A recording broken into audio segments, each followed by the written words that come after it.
What family tradition did you realize was actually illegal? My father forced me to fight other boys every week to prove my worth. Not play fighting or wrestling matches supervised by parents in padded gyms. Real fights with blood and broken bones and consequences that lasted for days. It started the week after my 8th birthday when Dad sat me down at the kitchen table and explained what it meant to be a Blackwood man. "We don't raise soft children in this family," he said, his scarred knuckles drumming against the wood. "Every generation has been tested, proven worthy through combat. Your grandfather did it. I did it. Now it's your turn." He slid a notebook across the table, pages filled with names and dates and outcomes recorded in his cramped handwriting. "This is our family record going back 80 years. Every Blackwood son has fought to earn his place. You'll fight every Saturday until you've proven yourself." I was 8 years old and had no idea what proving myself meant. I just knew the pride in my father's eyes as he explained the rules made me want to make him happy. The rules were simple and brutal. Every Saturday, Dad would find another boy around my age and weight class. We'd meet in our garage with the door closed and the windows covered.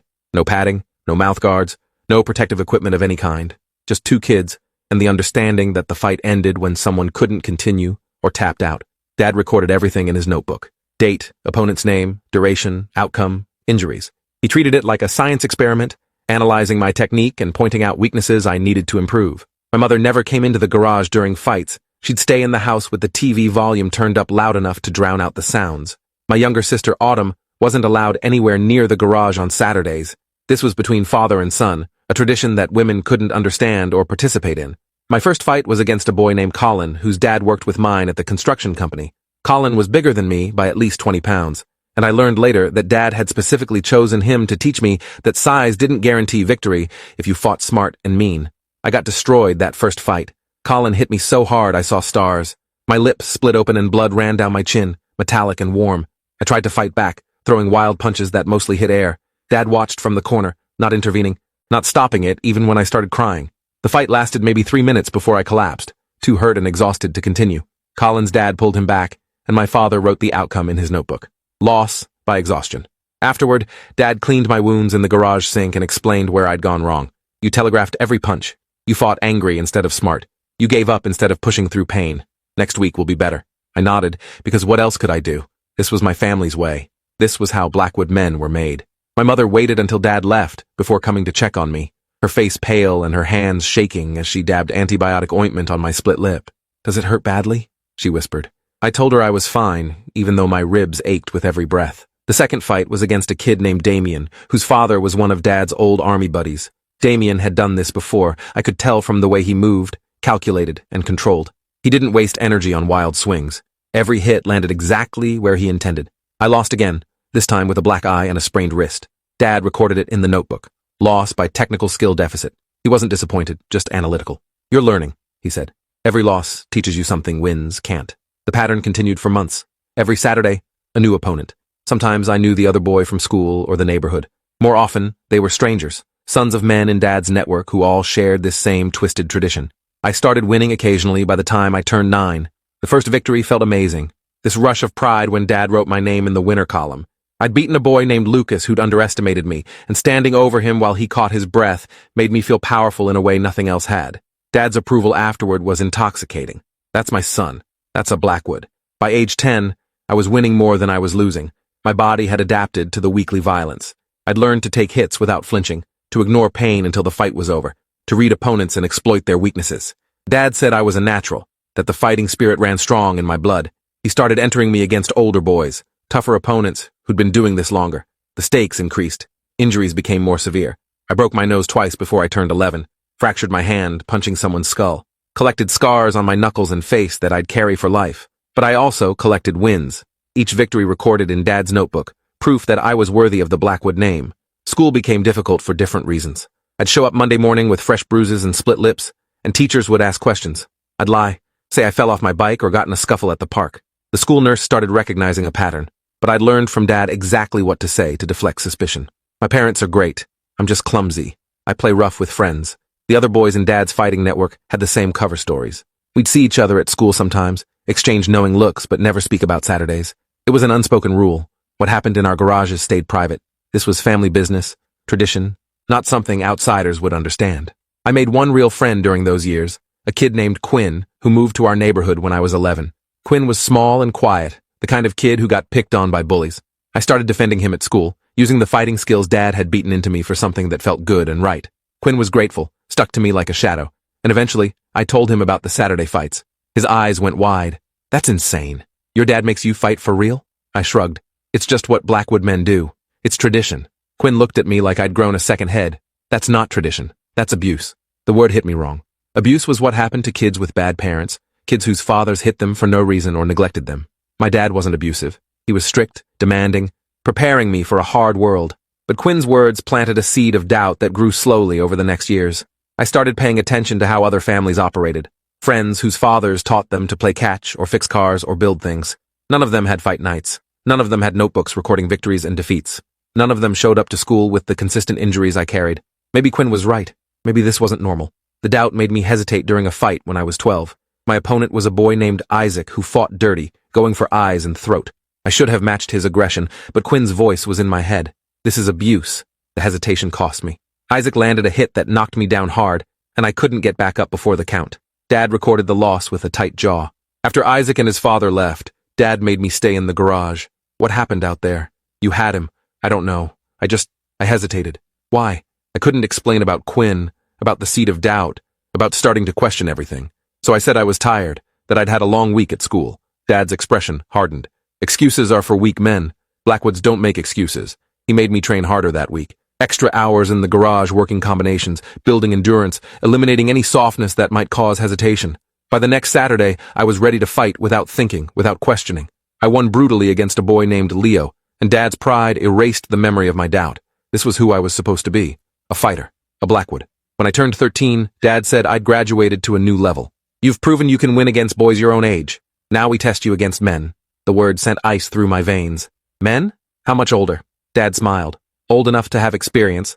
Young enough that the size difference isn't impossible. You'll be fighting 16, 17-year-olds. The same boys who've been doing this since they were your age. My first fight against an older opponent was terrifying. The boy, Cameron, was 16 with muscles I didn't have, and reach that, made my punches fall short. He toyed with me for the first minute, letting me tire myself out throwing useless combinations. Then he came at me seriously, and I understood why Dad had prepared me for this. Cameron hit harder than anyone I'd fought before. Every punch felt like getting hit with a bat. My ribs cracked on the third blow, pain so sharp I couldn't breathe. Dad yelled from the corner, "Don't you dare quit! Blackwoods don't quit!" I fought through broken ribs for another 2 minutes before Cameron decided he'd proven his point and backed off. Technical victory, Dad recorded. But you stayed standing. That's what matters. The hospital visit afterward was carefully choreographed. Dad said I'd fallen off a ladder helping him with construction work. The doctor looked skeptical, but didn't push. Teenage boys and dangerous activities, she muttered while wrapping my ribs. Try to be more careful. If only she knew that being careful wasn't an option in my family. Over the next year, I fought opponents progressively older and more skilled. I lost more than I won, but each loss taught me something. How to protect my ribs when they were already injured. How to fight through pain that would make normal people stop. How to land hits on faster, stronger opponents by being smarter and meaner. Quinn stopped being my friend around this time. He'd tried multiple times to convince me to tell someone about the fights, to get help, to stop participating in what he insisted was abuse. When I refused, choosing loyalty to my father over his concern, Quinn walked away. I watched him make new friends, kids who didn't show up to school looking like they'd been in car accidents. Part of me envied them. Part of me felt superior. They were soft, sheltered, unprepared for the real world. I was being forged into something harder, something better. By 14, I was holding my own against older opponents. The wins started coming more frequently. Dad's pride was obvious, and he started talking about my future. When you're 16, you'll enter the real competitions. Underground fights where money and reputation are on the line. The best fighters from families like ours, all testing themselves against each other. This is what everything has been preparing you for. The idea excited and terrified me in equal measure. Real competitions meant higher stakes, better opponents, a chance to prove I wasn't just good for my age, but actually elite. It also meant more danger, more risk of serious injury or worse. The tradition apparently extended beyond just our immediate family. Dad had 3 brothers, and they'd all raised their sons the same way. I had 4 male cousins I'd never really known, all of them products of the same brutal training. At family gatherings, the fathers would compare notes, while the sons sized each other up, knowing eventually we'd face each other in the garage. My cousin Derek was closest to my age, just 6 months older. We'd been avoiding each other at family events for years, but when I turned 15, our fathers decided it was time. Derek versus me, a fight to determine which branch of the Blackwood family was producing the stronger warrior. The fight happened at our grandfather's house, An old farmhouse with a barn that had apparently hosted family fights for 3 generations. Both our fathers were there, plus our grandfather, uncles, and a few other men from their network. No women, no younger children. This was a sacred tradition, they said. The atmosphere felt different from garage fights. This was formal, ritualistic. Grandfather said a few words about family legacy and Blackwood's strength before Derek and I faced each other in the center of the barn. Derek was good, better than most opponents I'd faced. He'd been trained by his father with the same intensity, developed the same pain tolerance, learned the same dirty techniques. We circled each other for a full minute before engaging, both of us trying to read the other's style. When we finally clashed, it was brutal and technical simultaneously. Every combination I threw, Derek had a counter for. Every opening I created, he was already moving to exploit. The fight lasted longer than any I'd been in, neither of us able to gain decisive advantage. Blood flowed from both our noses, split lips, cuts above eyebrows. My ribs, never fully healed from previous fights, screamed with every twist. Derek's breathing was labored, his left eye swelling shut. But neither of us would quit. Blackwoods don't quit. Finally, after nearly 15 minutes, Derek's stamina broke first. He stumbled on a combination, left himself open, and I landed a hit that dropped him. He tried to get up, collapsed, tried again. His father called it. My son is done. Derek looked devastated by the admission. Our fathers shook hands, and mine beamed with pride while recording the victory. That fight changed something in me. Standing in that barn, bloodied and exhausted, surrounded by men who thought this was normal and good and character building, I finally saw it clearly. This wasn't tradition. This was systematic child abuse disguised as family legacy. We weren't being made stronger. We were being damaged physically and psychologically. Taught that violence was the measure of worth, that causing and enduring pain was what made us men. Quinn had been right all along. I went home that night, and for the first time looked up information about child abuse. What I found described my life perfectly. Physical abuse, emotional manipulation, isolation from people who might intervene.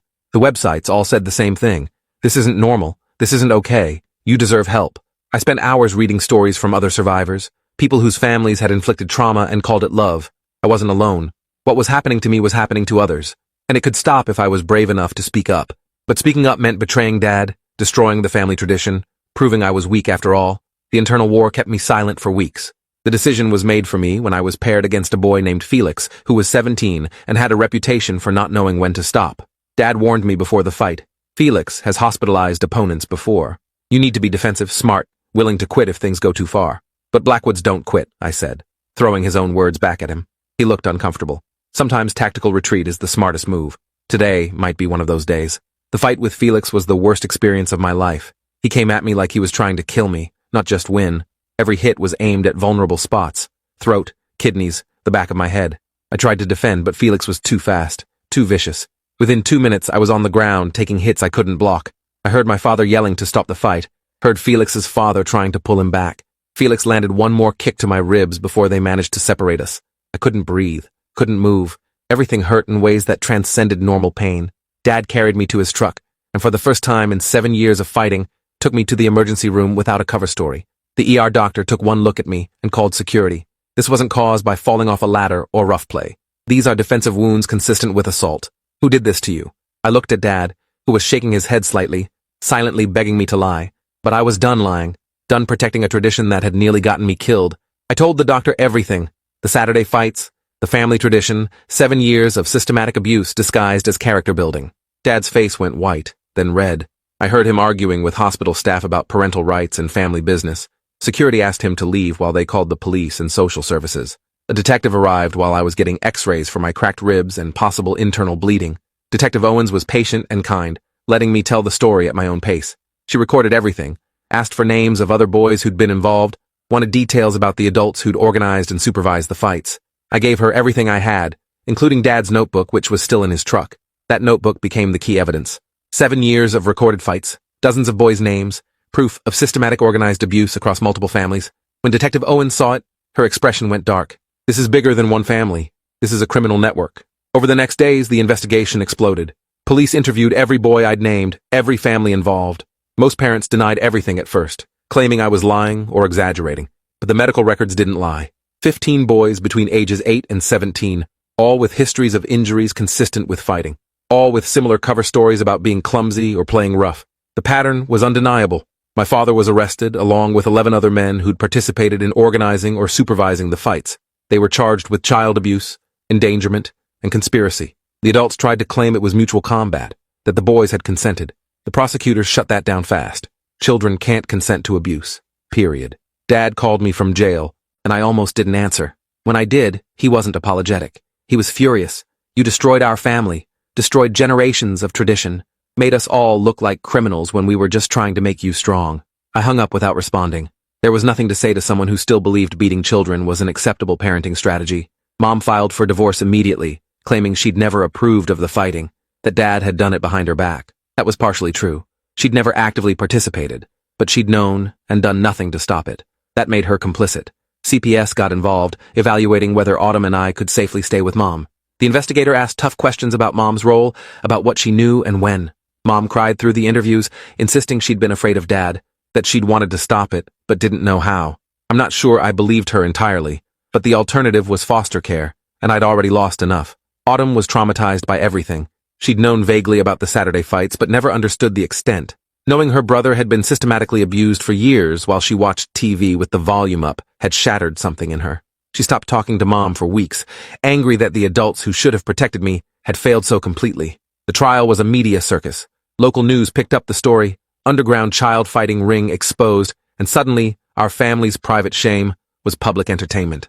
I had to testify, sitting in a courtroom full of strangers while describing years of fights in clinical detail. Defense attorneys tried to make me look like a willing participant, like I'd enjoyed the violence. Parts of that were true. I had felt pride in winning, had wanted Dad's approval, but that didn't make it okay. That didn't make it not abuse. The prosecution brought in psychologists who explained how children in abusive situations often defend their abusers, how I'd been conditioned to see violence as love and approval as worth any price. The jury looked increasingly disturbed as the full scope of the operation came out. This wasn't just family fights. This was organized, systematic, spanning multiple generations and families. The men had even discussed expanding it, creating larger tournaments, betting on outcomes. It was a full criminal enterprise built on child abuse. All 11 men were convicted. Dad got the longest sentence, 12 years, because the notebook proved he'd been one of the primary organizers. The other fathers got 5 to 8 years depending on their level of involvement.